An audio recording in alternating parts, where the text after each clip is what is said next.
Hi, Paul Wilkinson here, hope you're all well. Okay, in this video I'm kind of coming back to a topic I talked about a while ago. I've done 3 videos on the concepts of negative harmony and the other methodologies around that, such as mirror harmony, the world of Bela Bartok, and also a concept of my own devising, my own methodology. There's other ways of looking at this, but this is what I call harmonic siblings, where you find a note that's common in a chord and then pass it through so its functionality changes. So you may play the C, which is the root of a C chord, and when you play it on F, it's the 5th. But when you play it on a chord of A flat, it's the 3rd, or when you play the C on the 7th, on the major 7, it's a D flat major 7. So this idea of harmonic siblings. So I'm revisiting this again due to its kind of popularity, and it's really interesting to see how people have grasped and run with it and seem to find it a really rewarding thing to find new sounds, because that's ultimately what this is about. This is about something that connect with the self.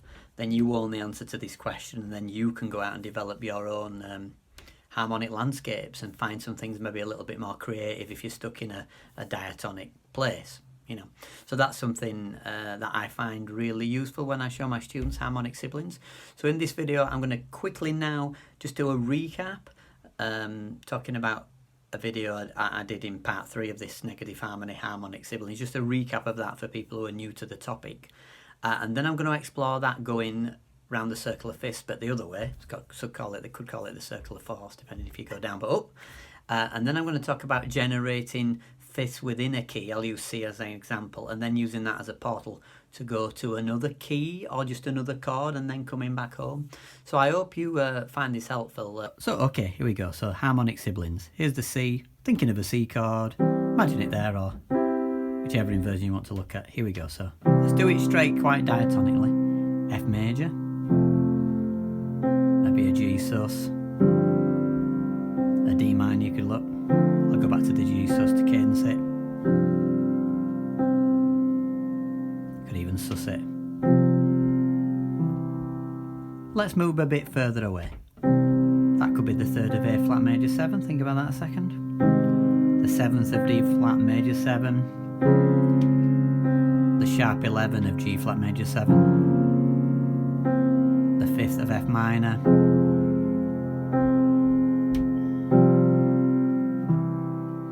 So there you go. That's what I talked a little bit about, and I've just expanded upon here from my video part 3 of the negative harmony and harmonic siblings.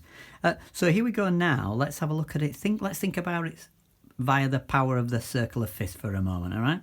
So here we go. This is the chord of C. So if I go round the other side of the circle of fifths, so not going round C, G, but going the other way, so the circle of fourths, depending which direction we're going. But if we go round, then we've got the chord of C. The next chord I've got to think about is F. Well, that'll function as the 5th of F. Right, I'm going to B flat, so I can keep that there, can't I? Because that's the 5th of B flat. That's the 5th of E flat. That's the 5th of A flat. That's the 5th of D flat. That's the 5th of F sharp. That's the 5th of B. That's the 5th of E. That's the 5th of A. That's the 5th of D. That's the 5th of G. That's the 5th of C.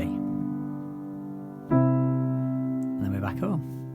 So that's one way of thinking about it. You could challenge yourself. You could take the chord of C and take the G, which would be a trickier note, and go around the circle of fifths the other way like we just did. So then you'd have C.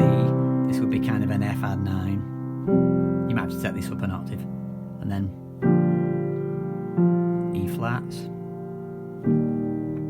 The major 7th of A flat. This will be interesting because it'll be the sharp 11 of D flat.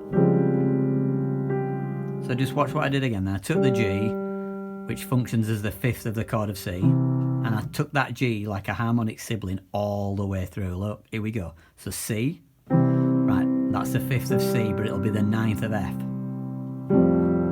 Right, I'm going to take it up the octave so I can make this work. When I go to the chord of B flat, this will be the 6th of B flat. The 3rd of E flat, let me make it E flat major 7. And you could keep going, so on and so on. Let's just talk about one more thing. So there's a little challenge for yourself. Trying different notes and taking them through the circle of fifths. Let's go the other direction a minute. Because the next note after the tonic is the dominant, think about this being a way of thinking about harmonic siblings. So you're playing a chord of C. If you play that G enough, which is the fifth of the C, you can go into G, maybe play a chord 5, and then you've cadence. Or you could have taken that as a side step and gone into and come straight back to C, or gone into another key. So when you think about that, that's the fifth of C. So if you use the fifth of all the notes in the key of C, you can use them as a portal in the world of Doctor Strange to take you to another planet. Let's have a think about it. So we've done that one. Okay, so if I do the ninth of C, there, that D, and do the fifth of it, we get the A. So if we think about that a minute, then we could go. So let's just read that recap again. Let's just go about one step. I did first of all that to this root here. So making that my new key, the G. So here I go into G major.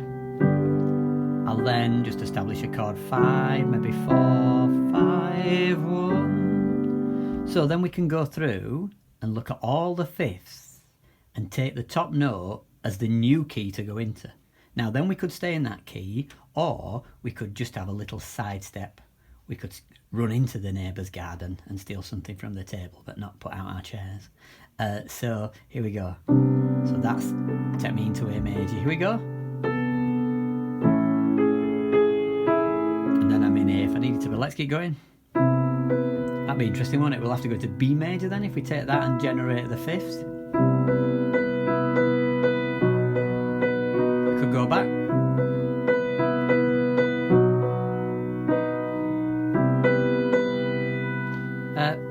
That replicates. We're back home. We can't use F to C because that is the fifth. That'll take us to that'll take us into the key of D, wouldn't it?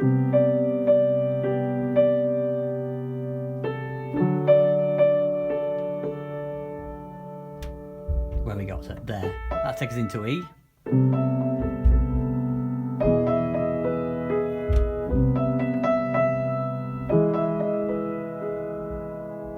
And if we go up again, we've got F sharp major. So we'd be, well, let's go down here. It's interesting, isn't it?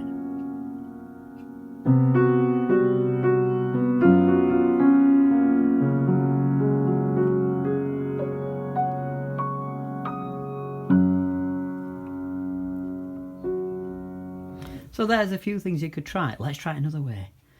Let's think about, this is the overtone scale. There it is. If we take that as a fifth, we could generate into D flat major. Right, so we could maybe go like a flattened 5. Here we go.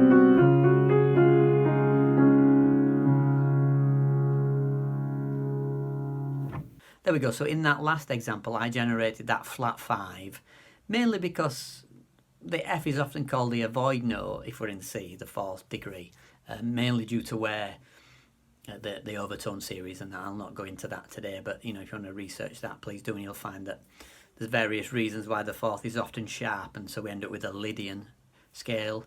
That's a C scale with a sharp 4, so an F sharp, or often a Lydian dominant, which is the F sharp and the B flat. So there I used it just as a way, really, just as a bridge, just as Thor uses that bridge, to bridge that gap between one world to another world, just a quick way of taking a leap through. So I hope you find that helpful. Thanks for watching, subscribe for more videos like this, and take care of you all. Bye for now.